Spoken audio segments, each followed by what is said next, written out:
نماز کے اندر خشوع اور خضوع پیدا ہونا، اس کے بارے میں آج بات چلنی ہے۔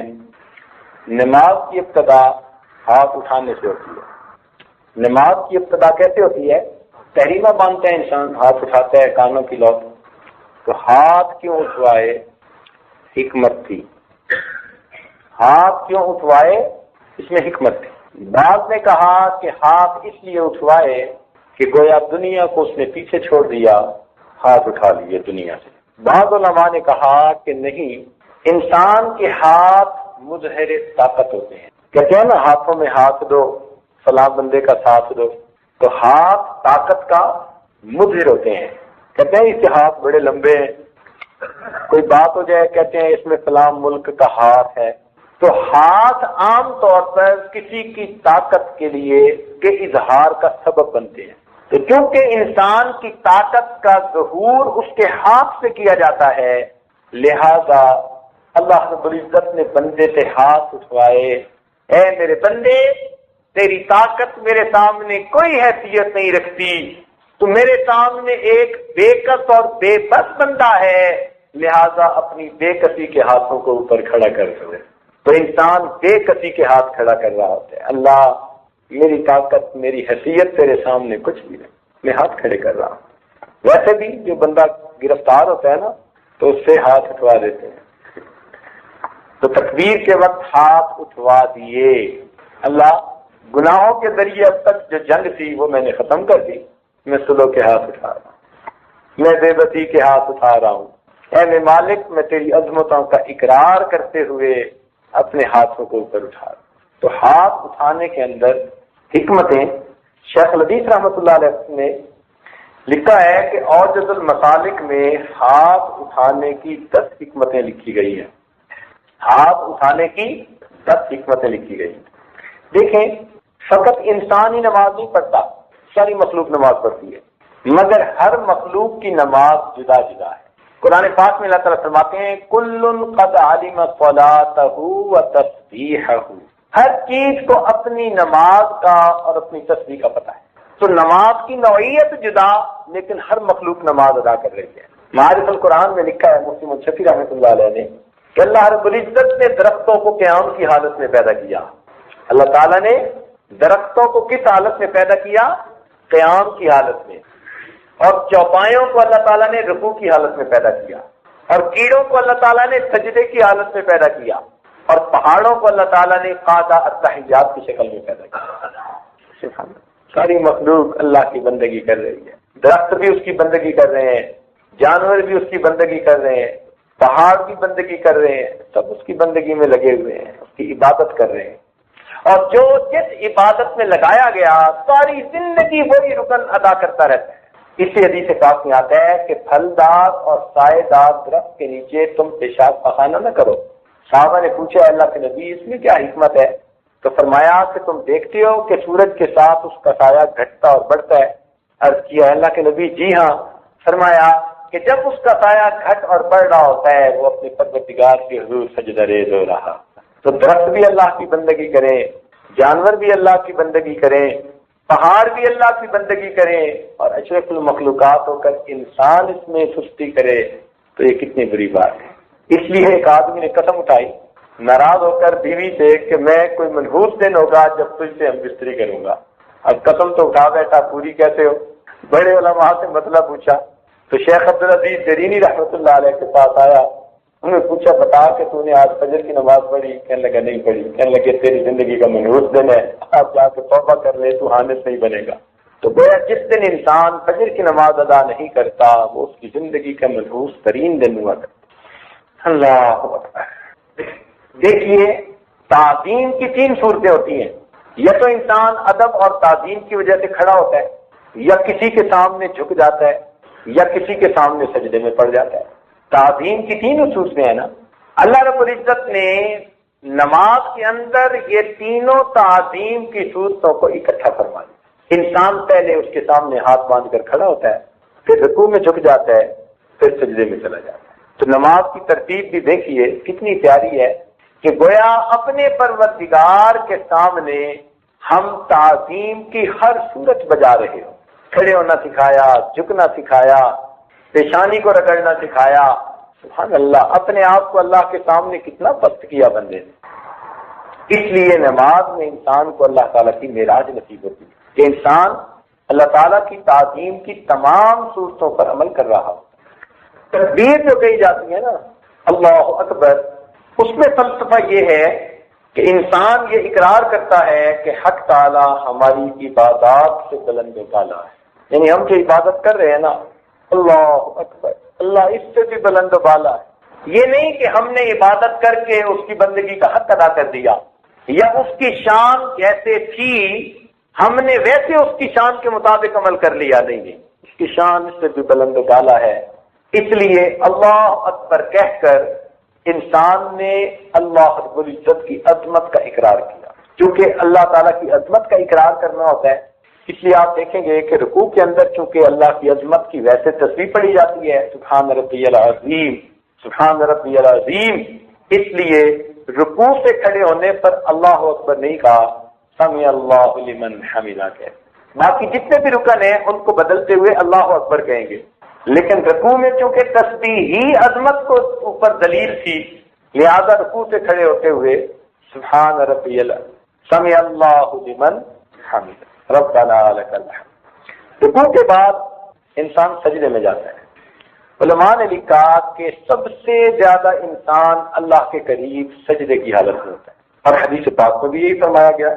چنانچہ ارشاد فرمایا کہ انسان اللہ رب العزت سے سب سے زیادہ قریب سجدے کی حالت میں ہوتا ہے. سجدے کی حالت میں اللہ کے سب سے زیادہ قریب ہوتا ہے. حکمت کیا تھی اب ذرا سمجھیے گا. شریعت کا ایک مسئلہ ہے، حضرات ذرا متوجہ ہوں. چند ایک حضرات شاید آج تھکاوٹ کی وجہ سے کچھ نیند آ رہی ہے، تو انشاءاللہ یہ آج جلدی سمیٹے گا، کیونکہ متواتر کئی دنوں سے آپ حضرات ماشاءاللہ ایک چکی میں پس رہے ہیں. اسی کا نام مجاہدہ ہے، اور مجاہدے کے بعد مشاہدہ ہوتا ہے. انشاءاللہ ہمت سے کام لیں گے تو اللہ تعالیٰ آسانی فرما دیں گے. رگڑے تو لگتے ہی ہیں، جب کھرلی میں دیا سر تو پھر دھڑلوں سے کیا ڈر. جب یہ تک آپ بیٹھ ہی گئے انشاءاللہ آئندہ آپ لوگ دگنی تعداد میں بیٹھیں گے انشاءاللہ. بالکل پورا سال آپ ان مجالس کی لذت اپنے دلوں میں محسوس کرتے رہیں گے. یہ فیض کوئی معمولی چیز نہیں ہے. جی ہاں، روز روشن کی طرح نظر آتا ہے اس کا اثر. شریعت کا یہ مسئلہ ہے کہ اگر انسان سجدہ کرے اور نیچے نرم جگہ ہونا تو اس کو چاہیے کہ وہ اپنے سر کو نیچے دبائے، اتنا دبائے کہ نیچے سے زمین کی سختی محسوس ہونے لگ جائے، یعنی اس کے نیچے سر نہ جا سکے. اتنا دبانا ضروری، اگر نہیں دبائے گا تو سجدہ ادا نہیں ہوگا. مثال کے طور پر گھاس اگی ہوئی ہے اور یہ آدمی سجدے میں گھاس کے اوپر سر رکھ کے سجدہ کر لے گا تو اس کا سجدہ کوئی نہیں ہوگا. اس گھاس کو دبائے حتیٰ کہ نیچے سے زمین کی سختی محسوس ہونے لگ جائے. موٹا قالین ہے، اوپر سر رکھ دیا، سجدہ نہیں ہوا. دبانا ضروری حتیٰ کہ نیچے سے سختی محسوس ہو. فوم کسی نے نیچے بچھا دی، دبانا ضروری حتیٰ کہ نیچے سے سختی محسوس ہو. حکمت کیا تھی کہ سجدے میں انسان نے اپنے آپ کو اتنا جھکایا حتیٰ کہ نیچے سے زمین کی سختی محسوس ہوئی اور پتہ چل گیا کہ بندہ اپنے آپ کو اس سے نیچے جھکا نہیں سکتا. لہذا اس نے اپنے آپ کو جھکانے کی انتہا کر دی، پروردگار نے اس کو اٹھانے کی انتہا کر دی. میرے بندے تو نے اتنا جھکایا جتنا تو جھکا سکتا تھا، اب میں تجھے اٹھاتا ہوں جتنا میں اٹھا سکتا. اس لیے فرمایا الصلاۃ معراج المومن، نماز مومن کی معراج. دو سجدے کیوں؟ ایک قیام، ایک رکوع، ایک سجدہ ہوتا تو سمجھ میں آنے والی بات تھی. لیکن قیام بھی ایک رکعت میں، رکوع بھی ایک، قوما بھی ایک، لیکن سجدے دو. حکمت یہ تھی کہ ہو سکتا ہے ایک سجدہ کرنے کے بعد انسان کے نفس کے اندر عجب پیدا ہوتا کہ میں نے اللہ تعالیٰ کی عبادت کر لی جیسے کرنی چاہیے تھی، حق ادا کر دیا. پروردگار نے اس عجب کو توڑنے کے لیے دوسرا سجدہ پھر کروا دیا کہ تو نے جو سر کو جھکایا ہے نا، تو یہ نہ سمجھ ایک دفعہ جھک کے بات ختم ہو گئی، تجھے ہم ایک دفعہ اور جھکا دیتے. تو نے بار بار جھکنا ہے اس جگہ پر، تو نے زندگی گزارنی ہے جھکتے ہوئے. اور بعض حضرات نے فرمایا کہ چونکہ سجدے میں انسان محبوب کے قدموں پہ سر رکھ دیتا ہے، الساجد یسجد علی قدمی اللہ، سجدہ کرنے والا اللہ رب العزت کے قدموں پہ سر رکھ دیتا ہے۔ چنانچہ مفتی محمد حسن گنگوہی رحمۃ اللہ علیہ کے حالات زندگی میں ہے، لمبا سجدہ کرتے تھے، لمبا سجدہ کرتے، تو کسی نے پوچھا کہ جی آپ اتنا لمبا سجدہ کیوں کرتے ہیں؟ تو انہوں نے فرمایا تھا کہ سجدے میں مجھے یوں محسوس ہوتا ہے کہ جیسے اللہ رب العزت کے قدموں پہ میں نے سر رکھ دیا، سر اٹھانے کو دل نہیں کرتا۔ اپنی اپنی کیفیتیں ہوتی ہیں۔ حضرت مولانا فضل الرحمان گنج مراد آبادی رحمۃ اللہ علیہ، محبت کی بات ہے نا، پریم پیالہ پیے، ایک مرتبہ حضرت اکبر ثانی رحمۃ اللہ ملنے کے لیے گئے تو یہ طالب علم تھے، بالکل اٹھتی جوانی تھی، اور حضرت اس وقت ماشاء اللہ بلندیوں پر تھے، تو حضرت نے بلایا اور فرمایا اشرف علی جب میں سجدہ کرتا ہوں مجھے یوں محسوس ہوتا ہے جیسے کہ پروردگار نے میرے رخسار کا بوسہ لے لیا۔ جب میں سجدہ کرتا ہوں مجھے یوں محسوس ہوتا ہے جیسے کہ پروردگار نے میرے رخسار کا بوسہ لے لیا۔ ایسے سجدوں میں ان کو پھر کیا مزہ آتا ہوگا۔ اس لیے بعض بزرگ فرماتے تھے آج قیام کی رات اور ساری رات قیام کرتے، آج سجدے کی رات سجدے میں گزارتے، آج رکوع کی رات رکوع میں گزار دیتے، ایک ایک آیت پڑھ کر رکوع جو ہے۔ اچھا ایک تجربہ بھی یاد کرتا چلوں، بعض بزرگوں کا معمول اس آیت نے پڑھا اور پھر اس کو اپنا کے دیکھا کہ جس آدمی کو علم کے بارے میں شرح صدر نہ ہو رہا ہو نا، یعنی وہ پڑھتا ہو بھول جاتا ہو، یاد رکھنا مشکل ہو جاتا ہو، علم کے ساتھ مناسبت نہ پیدا ہو رہی ہو، کئی تو طلباء ہوتے ہیں نا بیچارے محنت تو کرتے ہیں مگر اس کا نتیجہ کوئی نہیں نکلتا۔ حضرت عبداللہ ابن عباس لانوں نے ایک مرتبہ، بلکہ عبداللہ ابن مسعود لانوں نے ایک مرتبہ پوری رات یہ آیت پڑھ کر گزاری، اور رب زدنی علما، اسی آیت کو پوری رات گزارتے رہے۔ تو یہ عمل ان کا تھا، لیکن ہم نے یہ تجربہ کیا کہ اگر طالب علم کبھی رات کو تہجد پڑھے اور اس سے آگے پیچھے کی چند آیتیں آتی ہوں کہ مسنون کی رات ہو سکے نماز کے اندر، اور پھر اس آیت کو بار بار پڑھتا رہے جتنا طبیعت چاہے، تعداد کا تعین نہیں، جتنا طبیعت چاہے، تو اگر وہ اس طرح چند دن تہجد میں اس آیت کا بار بار ورد کرے گا، اللہ اس کی برکت سے اس کو شرح صدر عطا فرما دے، علم کے لیے سینہ کھل جائے۔ اور ایک عمل اور بھی ہے، کسی بزرگ نے اس عاجز کو اس کی اجازت دی تھی، اور آج آپ لوگوں کو اس کی اجازت دے دیتے ہیں، اس عمل کی فائدہ اٹھائیں، اللہ کی مخلوق کو فائدہ ہوگا، ہم کون سا دم درود والے ہیں۔ دو عمل، ایک عمل تو یہ کہ اگر حافظہ اچھا نہ ہو، جو آج کل اکثر بچے بچیوں کو یہ مشکل پیش آتی ہے، تو وہ خود یا ماں باپ روزانہ ہر نماز کے بعد سورہ الم نشرح لک صدرک یہ پڑھ کر ان کے سینے پہ پھونک دیا کریں۔ اگر بڑے ہوں، سمجھدار ہوں، تو جب بھی پڑھنے بیٹھیں، پیپر دینے بیٹھیں، پڑھنے بیٹھیں، لیکچر سننے بیٹھیں، استاد کا درس سننے بیٹھیں، تو یہ سورت پڑھ کے سینے پہ پھونک دیں۔ جو آدمی اس کو اپنا معمول بنا لے گا، اللہ تعالیٰ اس کے حافظے کو کبھی فرما دے گا۔ اس عاجز نے اس عمل کو ہزاروں دوستوں پر آزمایا، ہزاروں دوستوں پر آزمایا۔ لوگوں نے یہاں تک بتایا کہ ایک آدمی 1 سال میٹرک میں فیل ہو گیا، پھر اس نے یہ عمل کسی محفل میں سنا اور اس نے باقاعدہ کرنا شروع کر دیا، اگلے سال پورے اسکول میں فرسٹ آ گیا۔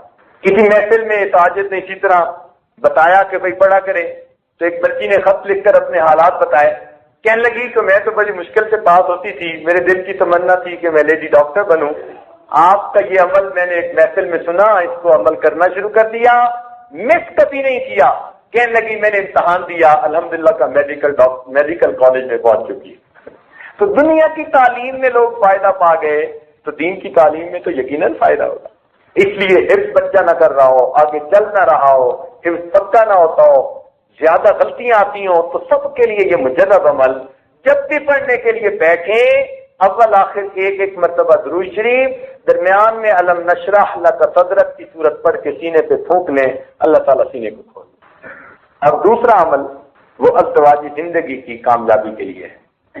آج کا عنوان بھی ازدواجی زندگی تھا، تو اس لیے دل میں بات آ گئی کہ وہ آپ حضرات کو بتا دیے جائیں۔ تو ازدواجی زندگی گزارنے والے تو اس عمل کو کرنا شروع کریں، اور جو بیچارے کنوارے ہیں ان کے لیے ہم دعا کرتے ہیں اللہ ان کی مشکل آسان کر دے، ان مسکینوں پر اللہ رحم فرما دے۔ ایک صاحب نسبت بزرگ نے یہ عمل دیا تھا، اور آپ حیران ہوں گے کہ اس وقت یہ عاجز ابھی 10ویں جماعت میں پڑھ رہا تھا، اتنی چھوٹی عمر میں لیا تھا، اور انہوں نے فرمایا میری طرف سے آپ کو اجازت ہے، پڑھنا شروع کر دو، جب تمہاری شادی ہوئی انشاءاللہ اللہ کامیابی دیں گے۔ اور اس عمر سے یہ عاجز اس کو پڑھ رہا ہے۔ اور الحمدللہ اللہ رب العزت نے ازدواجی زندگی کے بارے میں اتنا سکون دیا۔ اس عاجز کی جو بیوی ہے وہ میرے شیخ کے شیخ کی بیٹی ہے، شیخ کی بیٹی تو 2 گنا احترام، تو رشتہ تو طے ہو گیا، لیکن کبھی کبھی خیال آتا تھا کہ میاں بیوی کا اپنا ایک تعلق ہوتا ہے اور یہ نسبت کا اپنا ایک ادب ہوتا ہے، پتہ نہیں میں کیسے نبھا پاؤں گا۔ الحمدللہ اللہ رب العزت نے میرے لیے مشکل آسان کر دی۔ شادی کے اگلے دن ہی فجر کی نماز کے بعد جب ناشتے کے لیے آئے، اہلیہ نے کہا ناشتہ بعد میں کریں گے، پہلے آپ مجھے بیعت فرما لیں۔ اب الحمدللہ وہ میری بیوی بھی ہے اور میری مریدنی بھی ہے۔ اب جب بیوی مریدنی ہو تو کتنا مزہ آتا ہے۔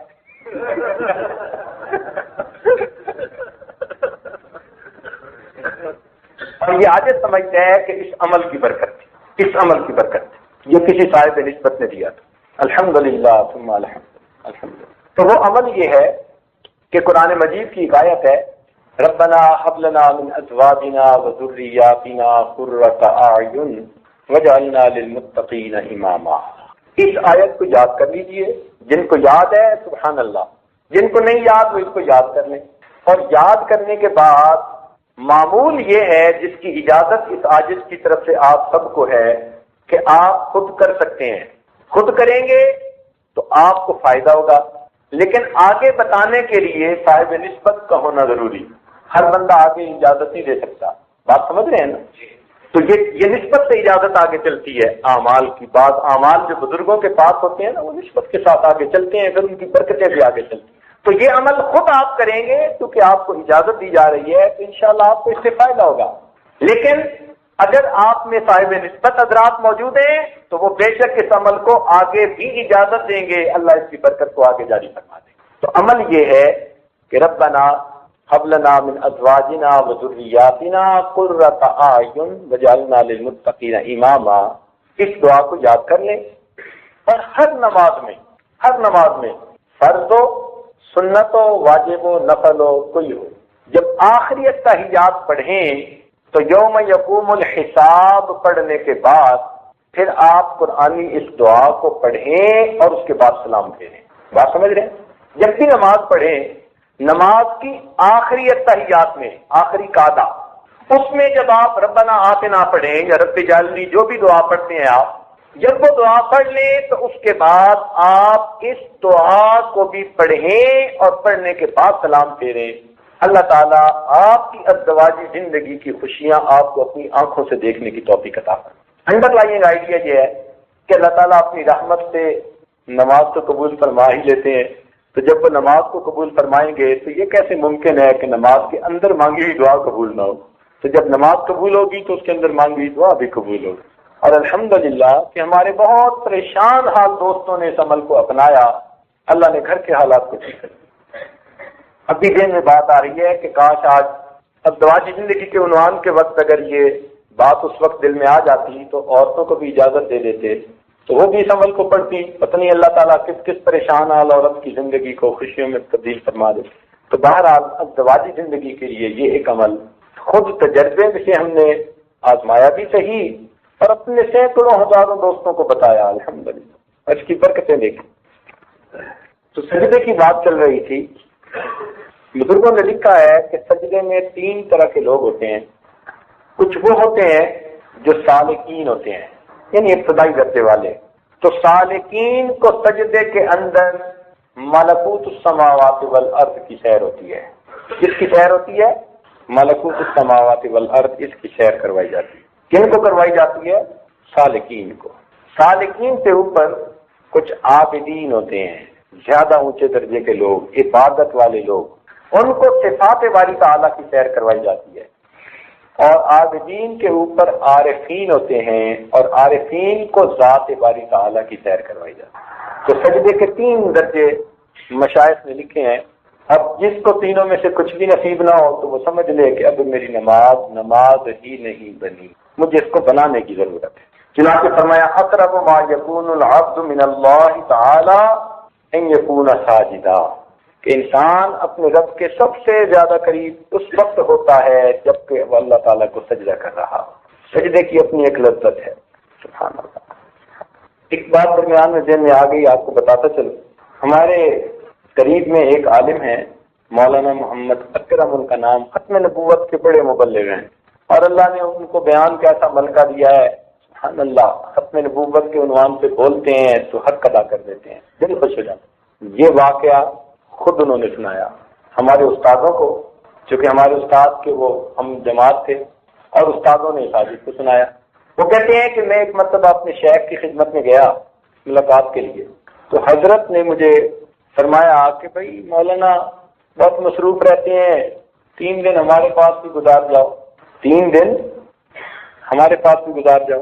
فرمانے لگے کہ میری طبیعت کا تقاضا تو یہ تھا کہ واپس جاؤں، لیکن پھر دل میں سوچا کہ شیخ فرما رہے ہیں کہ میرے پاس رہو تو چلو میں قربانی دیتا ہوں۔ فرماتے ہیں میں نے شیخ کی بات کو مان لیا، 3 دن ان کے نظر کے سامنے ان کی خانقاہ میں رہا، اس کا نتیجہ یہ نکلا اس کے بعد متواتر 3 سال میری کبھی نماز تہجد کی نماز قضا نہ ہوئی۔ 3 دن شیخ کے کہنے پر ان کی خانقاہ میں رہے، اور برکت کیا تھی کہ اس کے بعد متواتر 3 سال تک ایک دن بھی میری تہجد کی نماز قضا نہ۔ یہ برکتیں ملتی ہیں اللہ والوں کی صحبت سے، یہ سعادتیں ملتی ہیں، اللہ کے ہاں قبولیت مل جاتی ہے، سبحان اللہ۔ میانے عاشق و معشوق ہیج حائل نیز، تو خود حجاب خودی حافظت میں برخیز۔ کہتے ہیں کہ عاشق اور معشوق کے درمیان تو پردے حائل نہیں ہوا کرتے، تیرا اپنا نفس ہی پردہ بنا ہوا ہے، تو درمیان سے ہٹ جا۔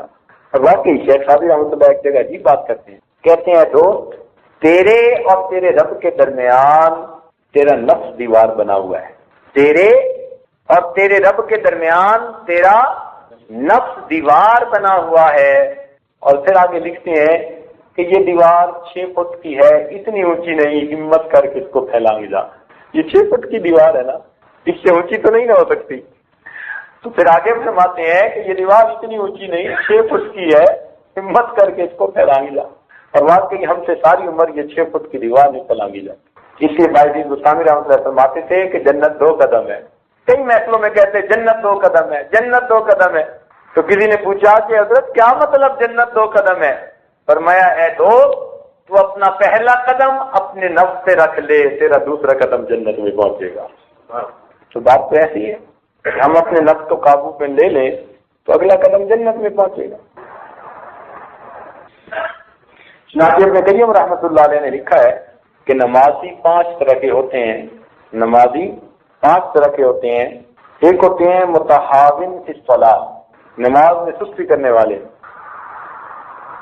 الذین هم علی عن صلاتہم ساہون، بھولنے والے۔ یہ یا تو نماز پڑھنے کا ہی دھیان نہ رہا، یہ نماز پڑھنے لگے تو رکعتوں کا ہی دھیان نہ رہا، وہ سارے ہی بھولنے والے، تو یہ متحاون فی الصلاۃ کہلاتے ہیں۔ اور اس سے اونچے فرماتے ہیں معاطف فی الصلاۃ، کہ یہ کھڑے تو نماز میں ہوتے ہیں لیکن بازاروں کی سیر کرتے پھر رہے ہوتے ہیں، ان کا تعاقب کر رہے ہوتے ہیں۔ اور تیسرا فرماتے ہیں معفون عنہ، یعنی وہ لوگ کہ جن کو اللہ تعالیٰ معاف فرما دیں گے، یہ وہ ہیں کہ جن کو نماز میں باہر کے خیال تو آتے ہیں لیکن وہ خیال کو جھٹک دیتے ہیں، خیال میں گم ہونے کی بجائے نماز ہی کی طرف دھیان رکھتے ہیں، یہ معفون عنہ ہیں۔ یعنی اللہ تعالیٰ اس درجے کے بندے کو معاف کر دے گا اور اس کی نماز کو قبول کر دے گا، لیکن پہلے 2 درجے کی جو نمازیں ہیں فرماتے ہیں کہ ان کے بارے میں خطرہ ہے کہ نماز میں سستی اتنی کہ رکعتیں بھولے یا کھڑا یہاں ہو اور پہنچا ہوا کہیں اور ہو۔ پھر فرماتے ہیں اس سے اوپر مفلحین کی نماز ہوتی ہے، یہ وہ لوگ ہیں کہ جو مخلوق سے کٹ کے اللہ تعالیٰ کی یاد میں ڈوب جاتے ہیں، ان کے لیے اللہ کا فرمان ہے قد افلح المؤمنون الذین هم فی صلاتهم خاشعون۔ اور 5واں درجہ فرماتے ہیں مقربین کی نماز، فرماتے ہیں کہ یہ وہ ہوتے ہیں جن کے لیے نماز قرۃ عین فی الصلاۃ بن جاتی ہے، یعنی نماز ان کی آنکھوں کی ٹھنڈک بن جاتی ہے۔ دیکھیے انسان کی اللہ نے کتنی قدر کی کہ عام طور پر باقی مخلوق کو کھانے کے لیے اپنا سر کھانے تک پہنچانا پڑتا ہے، گائے ہے، بھینس ہے، بکری ہے، شیر ہے، گھوڑا ہے، گدھا ہے، جتنے جانور ہیں جہاں کھانا ہوگا تو یہ کھانے تک اپنا منہ پہنچائیں گے تو کھائیں گے۔ لیکن انسان نے چونکہ اللہ کے سامنے سجدہ کیا، اللہ نے اس کو یہ اعزاز بخشا، اب کھانے کے لیے اس کو سر جھکانا نہیں پڑتا، اب کھانا اللہ نے اس کے منہ تک پہنچا دیا کہ میرے بندے اب تیرا سر جو میرے در پر جھکتا ہے، اب میں تیرے سر کو کسی اور کے لیے کیوں جھکنے دوں؟ اگر کھانے کے لیے سر جھکانا پڑتا تو لوگ کہتے جی یہ بھی تو شرک ہو رہا ہے نا، اللہ نے پتہ ہی کاٹ دیا، فرمایا تو میرے در پہ جھکنے والا ہے، میں اور کسی کام کے لیے تجھے جھکنا ہی نہیں دوں گا۔ تو اس لیے انسان کھانے کو منہ تک لاتا ہے اور کھانا کھا لیتا ہے، یہ سجدے کی برکت ہے، ورنہ اگر مرغ کی طرح ہر دانے کے لیے بندے کو سر جھکانا پڑتا تو بندے کا کیا حال ہوتا۔ اس میں بزرگوں نے کافی تفصیل لکھی ہے کہ 2 سجدے کیوں کیے۔ بعض نے کہا کہ فرشتوں نے 2 سجدے کیے کہ جب آدم علیہ السلام کو سجدہ کرنے کا حکم ہوا تو انہوں نے ایک سجدہ کیا، جب سجدہ کر کے اٹھے اور انہوں نے دیکھا کہ شیطان نے سجدہ نہیں کیا اور اس پر اللہ کا غضب ہوا تو وہ شکرانے کے طور پر دوبارہ سجدے میں چلے گئے کہ شکر ہے ہم نے پہلے سجدہ کیا تھا، لہذا فرشتوں نے بھی 2 سجدے کیے، اللہ نے مومن کی نماز میں 2 سجدے رکھ دیے۔ بعض علماء نے لکھا کہ نبی علیہ السلام نے جبریل علیہ السلام کے پیچھے جب پہلی مرتبہ نماز پڑھی تو جبریل علیہ السلام نے ذرا لمبا سجدہ کیا، محبوب نے ایک سجدے کے بعد سر اٹھایا کہ شاید اب تو ختم ہو گیا ہو، تو دیکھا کہ سجدے میں ہے، پھر سجدے میں سر رکھ لیا۔ کیونکہ محبوب نے 2 مرتبہ سجدہ کیا اس لیے اللہ تعالیٰ نے ہر رکعت میں 2 مرتبہ سجدے کا حکم عطا فرمایا۔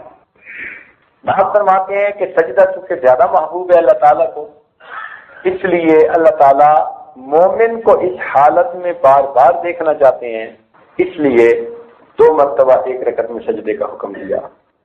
کل ہماری انشاءاللہ ایک مختصر سی محفل رہے گی کسی وقت جس میں حضوری حاصل کرنے کے طریقے، چھوٹا سا عنوان ہوگا کہ اس کے کتنے طریقے ہیں، انشاءاللہ اس بارے میں عرض کر دیا جائے گا۔ تاہم یہ ذہن میں رکھیے کہ انسان نماز میں اللہ رب العزت کی عظمت کو تسلیم کرتا ہے، اس لیے ہر رکن کے بدلتے ہوئے اللہ اکبر کہا جاتا ہے۔ یہاں سوال پیدا ہوتا ہے کہ اللہ اکبر کیوں، سبحان اللہ کیوں نہیں کہتے؟ ہر رکن کو بدلتے ہوئے اللہ اکبر اللہ اکبر اللہ اکبر اللہ اکبر، تو اس کے پیچھے حکمت ہے۔ کیا حکمت ہے؟ ذرا جاگیے چند منٹ کے لیے تاکہ پھر دعا کریں، نہیں جاگیں گے تو پھر دعا نہیں کریں گے ہم۔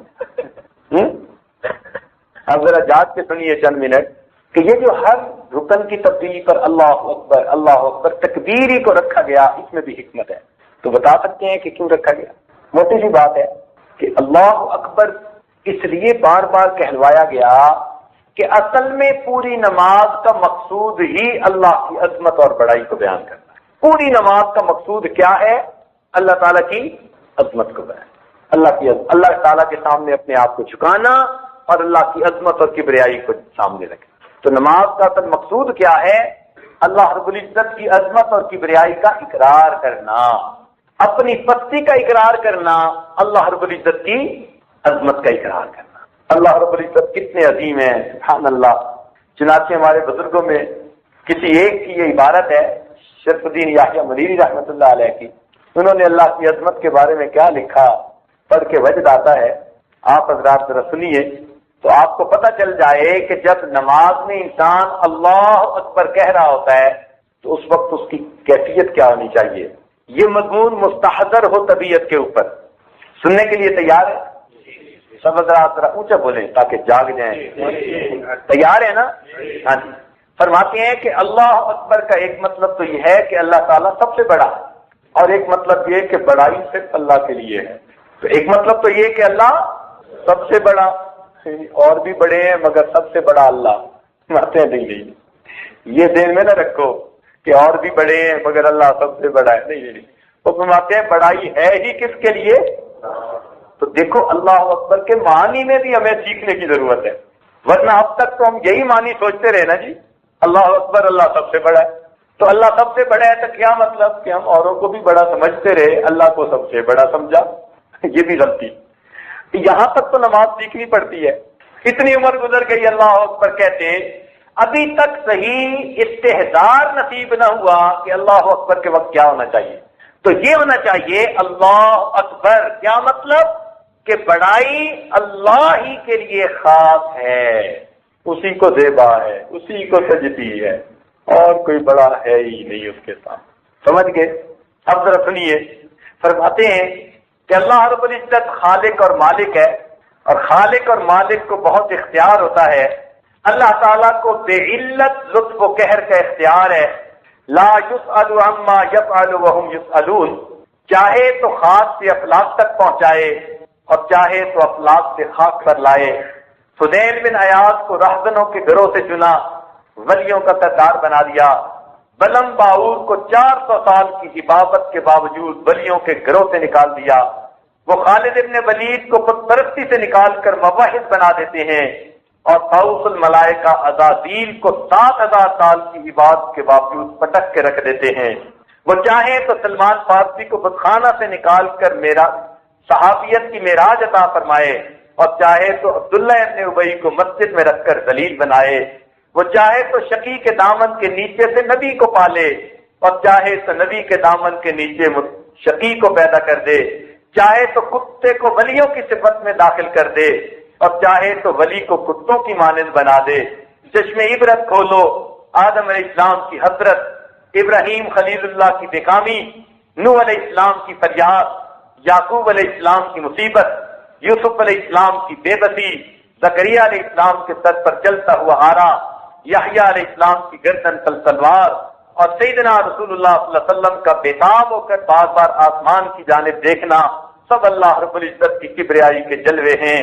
خلیل علیہ السلام کو آزر کے گھر سے نکلتا دیکھو تو یخرج الحی من المیت پڑھو، اور کنعان کو نوح علیہ السلام کے گھر سے نکلتا دیکھو تو یخرج المیت من الحی پڑھو۔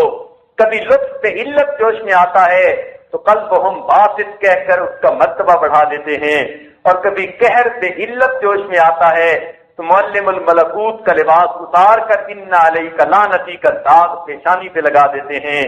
اگر مہربانی کی نظر ڈالے تو سب عیب ہنر ہیں، لطف الہی کا جھونکا چلتا ہے تو مردود کو مقبول بنتے اور خاص کو کیمیاب بنتے ہوئے دیر نہیں لگتی۔